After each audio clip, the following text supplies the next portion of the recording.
Hi dear viewers, welcome to our channel Raskolabla Reviews. In this video I am going to share review of BMW X6M super SUVs such as the BMW X6M have always been a puzzling concept. Big, heavy and tall, yet supposedly also fast, sharp in the corners and fun to drive. For the traditional car enthusiast, they have never really worked, but it seems modern suspension technology is allowing the sports SUV to come of age. Four-wheel steering, active anti-roll bars, and air suspension. Or, in the case of the Ferrari Purosangue mind-bending spool valve dampers, all work together to deal with the weight and high center of gravity of these SUVs to create genuine driver's cars. The X6M and its mechanically identical sibling, the X5M, have long done without many of those mechanical aids, sticking with steel coil springs and a standard rear axle that doesn't steer. The only concession are active anti-roll bars. The standard X5 and X6 have just been facelifted, which has brought in mild hybrid tech, and that even extends to the M versions. However, while there have been a number of chassis optimizations, the BMWs remain quite simple, or quite pure, depending on how you look at it. We have put the refreshed X6M through the full road test to find out whether that recipe is able to translate M-car sensations to an SUV, and whether it can work on the road as well as the track. While the new X6M competition is, of course, fundamentally the same as the car that came out in 2019, this facelifted model is marked out by a surprisingly long list of detail changes, many of them mechanical. As before, the X6 uses the CLAR platform. It gets double wishbone front suspension and a multi-link setup at the rear. Air suspension is either standard or an option on all but the full-blown M cars, which stick with coil springs and adaptive dampers. That seems to be the M way. This generation of X6M also uses active anti-roll bars front and rear, though their range of functionality appears to be milder than in rivals like the Audi RS-Q8. The M compound brakes consist of cast iron discs attached via pins to an aluminium center hat that allows the disc to expand and contract, thus making it able to manage heat more efficiently.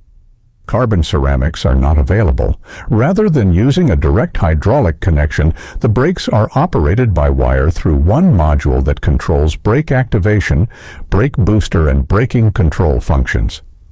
The actual brake pressure then comes from an electric actuator. Like the regular petrol and diesel cars, the X6M is now a mild hybrid, a 48V0. 5 kWh battery sits in the engine bay and feeds a 12 bhp, 148 lb-ft electric motor in the casing of the automatic gearbox. One imagines that will do little to ease the V8's thirst, but it may smooth out the start-stop system and to heighten the throttle response a tad. The V8 engine itself is all new, according to BMW. It is now code-numbered S68 instead of S63, but the changes that BMW has released certainly make it sound like a development of the old unit. It's still a 4.4-liter with twin turbos inside the V. The bore, stroke, and power and torque figures stay the same as well, despite a slightly higher compression ratio on the new engine, 10.5, 1 instead of 10, 1. BMW talks of a reinforced crankshaft, an electronically controlled blow-off valve, and an oil sump that's better at preventing oil starvation under high G cornering. There are also new catalytic converters for lower emissions. Those are probably to blame for the lack of additional power.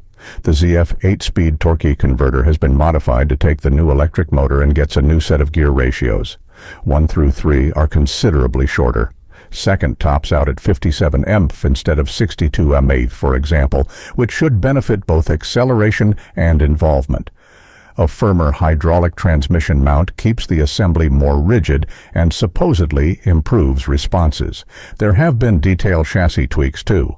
The rear suspension has gained some toe-in for better high-speed stability. There's some new chassis reinforcement, and the traction and stability controls have been refined by integrating the controller into the engine ECU, which speeds up responses. The facelifted X6 and X5 have had quite the interior makeover, not entirely for the better, we must say. And most of those changes have come to the M versions as well. Nearly the whole dashboard was binned and replaced in order to accommodate BMW's curved display, which is a combination of a 12, 3 in digital gauge cluster and a 14, 9 in multimedia screen.